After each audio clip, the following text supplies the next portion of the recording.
ಇದು ದರ್ಶನ್ ಅಭಿಮಾನಿಗಳು ನೋಡಲೇಬೇಕಾಗಿರುವ ಸುದ್ದಿ. ಕೊಲೆ ಕೃತ್ಯವನ್ನ ಸಮರ್ಥಿಸಿಕೊಂಡಿದ್ದ ಪೊರ್ಕಿ ಫ್ಯಾನ್ಸ್ಗಳಿಗಾಗಿಯೇ ಇರೋ ನ್ಯೂಸ್.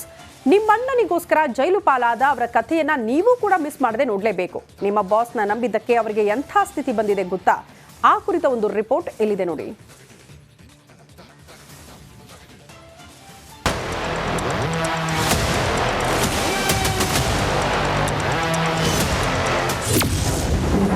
ಹೀರೋ ನಂಬಿ ಹೋದವರು ಝೀರೋ. ಡಿ ಬಾಸ್ ನಂಬಿದ್ದಕ್ಕೆ ಸಿಕ್ಕಿದ್ದು ಬರೀ ಚೊಂಬು.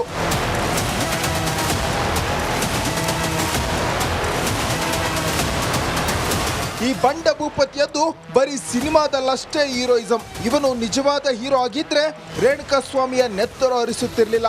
ಅಟ್ಲೀಸ್ಟ್ ಕೊಲೆ ಬಳಿಕ ಪೊಲೀಸರಿಗೆ ಹೋಗಿ ಸರೆಂಡರ್ ಆಗ್ತಿದ್ದ. ತಪ್ಪಾಗಿದೆ ಅಂತ ಕಾನೂನಿಗೆ ತಲೆಬಾಗ್ತಿದ್ದ. ಆದ್ರೆ ಈ ಪೊರ್ಕಿ ಮಾಡಿದ್ದು ಮನೆ ಹಾಳ ಕೆಲಸ. ಬಡವರ ಮಕ್ಕಳನ್ನ ಜೈಲಿಗೆ ಕಳಿಸೋ ತಗಡು ಕೆಲಸ. ಜಾಮೀನು ಸಿಕ್ಕರೂ ಇಲ್ಲ ಬಿಡುಗಡೆ ಭಾಗ್ಯ. ಡಿ ಬಾಸ್ ನಂಬಿದ್ದಕ್ಕೆ ಶ್ಯೂರಿಟಿಗೂ ಹಣವಿಲ್ಲ. ದರ್ಶನ್ಗಾಗಿ ರೇಣುಕಾ ಸ್ವಾಮಿ ಕೊಲೆ ಆರೋಪವನ್ನ ಮೂವರು ತಮ್ಮ ಮೈ ಮೇಲೆ ಎಳೆದುಕೊಂಡಿದ್ರು. ಕಾಕಿ ಮುಂದೆ ಹೋಗಿ ನಾವೇ ರೇಣುಕಾ ಸ್ವಾಮಿಯನ್ನ ಕೊಂದಿದ್ದು ಅಂತ ಶರಣಾಗಿದ್ರು. ಆದ್ರೀಗ ಆ ಮೂವರು ಆರೋಪಿಗಳಿಗೆ ಬೇಲ್ ಸಿಕ್ಕಿದೆ. ಕೇಶವ ಮೂರ್ತಿ, ಕಾರ್ತಿಕ್, ನಿಖಿಲ್ಗೆ ಜಾಮೀನು ಸಿಕ್ಕಿದೆ. ಆದರೆ ದುರಂತ ನೋಡಿ, ಬೇಲ್ ಸಿಕ್ಕು 3 ದಿನವಾದರೂ ಕೂಡ ಇವರ ಬಳಿ ಶ್ಯೂರಿಟಿಗೆ 2 ಲಕ್ಷ ಹಣವಿಲ್ಲ. ಜೈಲಿನಿಂದ ಹೊರಬರಲಾಗದೆ ಮೂವರು ಕೋಣೆಯೊಳಗೆ ಒದ್ದಾಡ್ತಿದ್ದಾರೆ.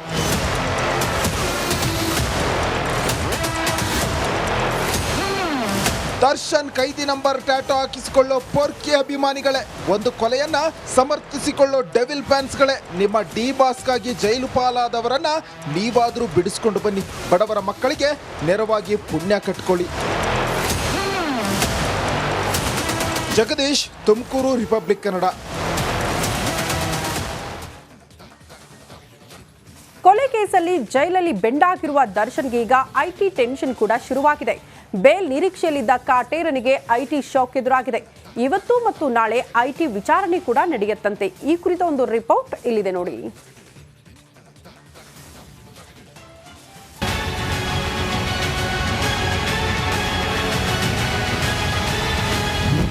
ಜೈಲಲ್ಲಿರೋ ದರ್ಶನ್ಗೆ ಐಟಿ ಟೆನ್ಷನ್. ಇಂದು ಮತ್ತು ನಾಳೆ ಡಿ ವಿಚಾರಣೆ. ಬಳ್ಳಾರಿ ಜೈಲಲ್ಲಿರೋ ದರ್ಶನ್ ಜಾಮೀನಿಗಾಗಿ ಪರಿತಪಿಸುತ್ತಿದ್ದಾನೆ. ಶುಕ್ರವಾರ ಅದೇನಾಗುತ್ತೋ ಏನೋ, ಬೇಲ್ ಸಿಗುತ್ತಾ ಇಲ್ವಾ ಅನ್ನೋ ಟೆನ್ಷನ್ ನಲ್ಲಿದ್ದಾನೆ. ಈ ಮಧ್ಯೆ ದಾಸನಿಗೆ ಐಟಿ ಟೆನ್ಷನ್ ಕೂಡ ಶುರುವಾಗಿದೆ. ಇಂದು ಮತ್ತು ನಾಳೆ ಬಳ್ಳಾರಿ ಜೈಲಿನಲ್ಲಿ ದರ್ಶನ್ಗೆ ಐಟಿ ಡ್ರಿಲ್ ಮಾಡಲಿದೆ. ಜೈಲಿನಲ್ಲಿ ದರ್ಶನ್ ವಿಚಾರಣೆ ನಡೆಸಲು ಕೋರ್ಟ್ ಅನುಮತಿ ಪಡೆದಿರುವ ಐಟಿ ಅಧಿಕಾರಿಗಳು ಇಂದು ಮತ್ತು ನಾಳೆ ಐಟಿ ಡ್ರಿಲ್ ನಡೆಸಲಿದೆ. ರೇಣುಕಾ ಕೊಲೆ ಬಳಿಕ ಶವ ಸಾಗಿಸಲು 30 ಲಕ್ಷ ಹಣ ಕೊಟ್ಟಿರೋದು ತನಿಖೆಯಲ್ಲಿ ಬಯಲಾಗಿತ್ತು. ಅಲ್ಲದೆ ಪೊಲೀಸರು ತನಿಖೆ ವೇಳೆ 85 ಲಕ್ಷ ಹಾರ್ಡ್ ಕ್ಯಾಶ್ ವಶಪಡಿಸಿಕೊಂಡಿದ್ರು. ಹತ್ಯೆ ನಡೆದ ಬಳಿಕ ಶವ ಸಾಗಿಸಲು ಲಕ್ಷಾಂತರ ರೂಪಾಯಿ ಹಣ ವ್ಯಯಿಸಲಾಗಿತ್ತು.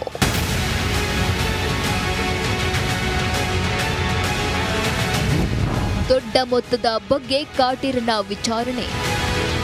ಇಡೀ ಕೃತ್ಯದ ಹಲವು ಹಂತಗಳಲ್ಲಿ ಹಣ ಹರಿದಾಡಿದೆ ಎಂಬುದು ತನಿಖೆ ವೇಳೆ ಗೊತ್ತಾಗಿತ್ತು. ಕೃತ್ಯಕ್ಕೆ ಬಳಸಿದ್ದ ದೊಡ್ಡ ಮೊತ್ತದ ಹಣದ ಮೂಲದ ಬಗ್ಗೆ ಬಳ್ಳಾರಿ ಜೈಲಿನಲ್ಲಿ ಐಟಿ ಅಧಿಕಾರಿಗಳು ದರ್ಶನ್ ವಿಚಾರಣೆ ನಡೆಸಲಿದ್ದಾರೆ.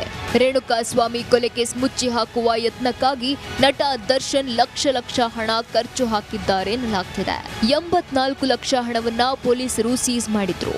ಈ ಹಣ ಎಲ್ಲಿಂದ ಬಂತು ಎನ್ನುವ ತನಿಖೆಯನ್ನ ಐಟಿ ಅಧಿಕಾರಿಗಳು ನಡೆಸಲಿದ್ದಾರೆ. ಜಾಮೀನು ನಿರೀಕ್ಷೆಯಲ್ಲಿದ್ದ ದರ್ಶನ್ಗೆ ಈಗ ಐಟಿ ಅಧಿಕಾರಿಗಳ ಆತಂಕ ಎದುರಾಗಿದೆ. ಇದು ಇನ್ಯಾವ ಸ್ವರೂಪ ಪಡೆಯಲಿದೆ? ದರ್ಶನ್ ಇನ್ಯಾವ ಕೇಸಲ್ಲಿ ಲಾಕ್ ಆಗ್ತಾರೆ ಅಂತ ವಿಚಾರಣೆ ಬಳಿಕ ಗೊತ್ತಾಗಲಿದೆ. Bureau report, Republic Kannada.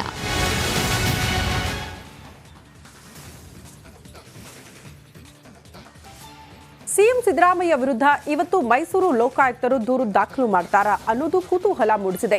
A one ಯಾರು, ಕೋರ್ಟ್ ಯಾವ ಸೆಕ್ಷನ್ ಹಾಕಿದೆ, ದೂರು ದಾಖಲಾದರೆ ತನಿಖೆ ಮಾಡುವ ತನಿಖಾಧಿಕಾರಿ ಯಾರು ಎಂಬುದರ ಬಗ್ಗೆ ಒಂದು ವರದಿ ಕೂಡ ಇದೆ. ಮನೆ ನೋಡ್ಕೊಂಡು ಬರೋಣ.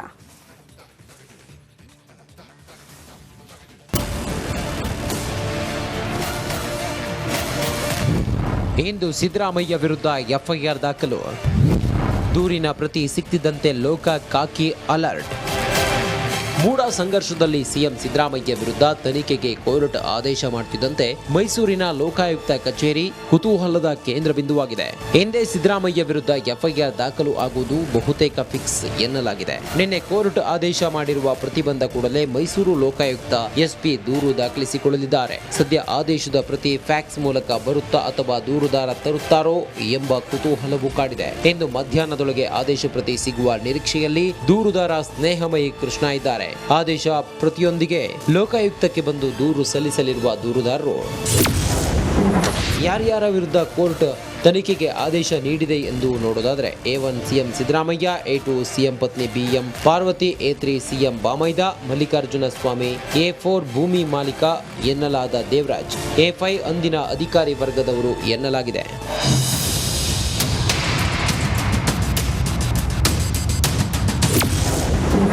ಸಿಎಂ ವಿರುದ್ಧ ತನಿಖೆಗೆ ಜನಪ್ರತಿನಿಧಿಗಳ ವಿಶೇಷ ಕೋರ್ಟ್ ಆದೇಶವನ್ನ ಕೊಟ್ಟಿದೆ. 10 ವಿವಿಧ ಸೆಕ್ಷನ್ ಅಡಿಯಲ್ಲಿ ಪ್ರಕರಣ ದಾಖಲಿಸುವಂತೆ ಸೂಚನೆ ನೀಡಿದ್ದು ಐಪಿಸಿ ಸೆಕ್ಷನ್ 120B ಕ್ರಿಮಿನಲ್ ಪಿತೂರಿ, 166 ಜನಪ್ರತಿನಿಧಿ ಉದ್ದೇಶಪೂರ್ವಕ ಕಾನೂನು ಉಲ್ಲಂಘನೆ, 403 ಅಪ್ರಾಮಾಣಿಕವಾಗಿ ಆಸ್ತಿ ದುರುಪಯೋಗ, 406 ಅಪರಾಧಿಕ ನಂಬಿಕೆ ಉಲ್ಲಂಘನೆ, 420 ಕ್ರಿಮಿನಲ್ ವಂಚನೆ, 426 ಕಿಡಿಗೇಡಿತನ, 465 ನಕಲಿ ದಾಖಲೆ ಸೃಷ್ಟಿ, 468 ವಂಚನೆ ಉದ್ದೇಶದಿಂದ ದಾಖಲೆ ಸೃಷ್ಟಿ, 351 ಭಯ ಸೃಷ್ಟಿಸಲು ಕ್ರಿಮಿನಲ್ ಬೆದರಿಕೆ ಎಂಬ ಸೆಕ್ಷನ್ಗಳನ್ನು ಹಾಕಿದೆ.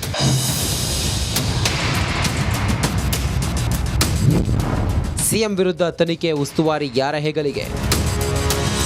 ಸದ್ಯ ಮೈಸೂರು ಲೋಕಾಯುಕ್ತ ಎಸ್ಪಿಯಾಗಿ TJ ಉದೇಶ್ ಇದ್ದು ಅವರೇ ತನಿಖಾಧಿಕಾರಿ ಆಗ್ತಾರಾ ಇಲ್ಲ ಬೇರೊಬ್ಬರಿಗೆ ತನಿಖೆ ಉಸ್ತುವಾರಿ ವಹಿಸುತ್ತಾರಾ ಎಂಬ ಕುತೂಹಲ ಕಾಡಿದೆ. ಸದ್ಯ ಮೈಸೂರು ಲೋಕಾಯುಕ್ತದಲ್ಲಿ ಎಸ್ಪಿ ಉದೇಶ್ ಸೇರಿ ಓರ್ವ ಡಿವೈಎಸ್ಪಿ ಮಹಂತೇಶ್ 4 ಜನ ಇನ್ಸ್ಪೆಕ್ಟರ್ ಕಾರ್ಯನಿರ್ವಹಣೆ ಮಾಡುತ್ತಿದ್ದು ಸಿಎಂ ಸಿದ್ದರಾಮಯ್ಯ ವಿರುದ್ಧ ಆರೋಪ ಕೇಳಿಬಂದಿದ್ದು ಇದೊಂದು ಸೂಕ್ಷ್ಮ ಪ್ರಕರಣವಾಗಿರುವ ಕಾರಣ ತನಿಖಾಧಿಕಾರಿಗಳ ಮೇಲೆ ಸಹಜವಾಗಿಯೇ ಒತ್ತಡವಿರುತ್ತದೆ.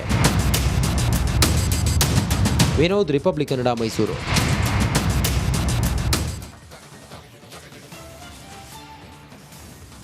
ಜೆನ್ನಿ ಮಿಲ್ಕ್ ಕಂಪನಿ ವಿರುದ್ಧ ಕೇಸ್ ವಿಚಾರಕ್ಕೆ ಸಂಬಂಧಪಟ್ಟಂತೆ ತನಿಖೆಯನ್ನ ಸಿಐಡಿಗೆ ನೀಡೋ ಸಾಧ್ಯತೆ ಇದೆಯಂತೆ.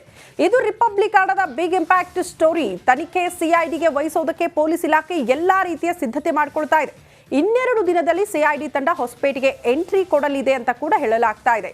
ವಿಜಯನಗರದಲ್ಲಿ ಕತ್ತೆ ಹಾಲಿನ ಹೆಸರಲ್ಲಿ ರೈತರಿಗೆ ಮಹಾ ಮೋಸ ಆಗಿರುವಂತಹ ಕೇಸ್. ಜೆನ್ನಿ ಮಿಲ್ಕ್ ಕಂಪನಿ ವಿರುದ್ಧ ರೈತರು ಸಾಲು ದೂರು ಕೊಟ್ಟಿದ್ರು. ಅದಕ್ಕೆ ಸಂಬಂಧಪಟ್ಟಂತೆ FIR ಕೂಡ ದಾಖಲಾಗಿತ್ತು. 13.50 ಅಂದ್ರೆ 13.5 ಕೋಟಿಗೂ ಅಧಿಕ ಹಣ ವಂಚನೆ ಆಗಿರುವಂತಹ ಆರೋಪ. ಈ ಬಗ್ಗೆ ವಿಸ್ತೃತವಾಗಿ ವರದಿ ಮಾಡಿತ್ತು ನಿಮ್ಮ ರಿಪಬ್ಲಿಕ್ ಕನ್ನಡ. ಯಾವಾಗ ರೈತರ ಪರವಾಗಿ ನಿಂತ್ಕೊಳ್ತೋ, ನಿರಂತರವಾಗಿ ವರದಿ ಪ್ರಸಾರ ಮಾಡಿದ್ವೋ ಅದರ ಇಂಪ್ಯಾಕ್ಟ್ ಅನ್ನೋ ರೀತಿಯಲ್ಲಿ ಈ ಪ್ರಕರಣವನ್ನ ಸಿಐಡಿಗೆ ವರ್ಗಾವಣೆ ಮಾಡೋದಕ್ಕೆ ಎಲ್ಲಾ ರೀತಿಯ ಸಿದ್ಧತೆಗಳಾಗ್ತಾ ಇದೆ. ಸಾಕಷ್ಟು ಜನ ರೈತರು ಮೋಸ ಹೋಗಿದ್ದಾರೆ ದುಡ್ಡು ಕಟ್ಟಿ. ಜೆನ್ನಿ ಮಿಲ್ ಕಂಪನಿಯ ವಿರುದ್ಧ ಕ್ರಮ ಆಗಬೇಕು ಅನ್ನುವಂತಹ ಆಗ್ರಹ ಇತ್ತು, ರೈತರ ಆಕ್ರೋಶ ಇತ್ತು.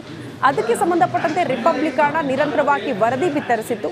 ಅದರ ಇಂಪ್ಯಾಕ್ಟ್ ಸಿಐಡಿಗೆ ಈ ಪ್ರಕರಣದ ವರ್ಗಾವಣೆಗೆ ಸಿದ್ಧತೆಗಳಾಗ್ತಾ ಇದೆ ಅನ್ನೋದ್ರ ಬಗ್ಗೆ ಮಾಹಿತಿ ಇದೆ.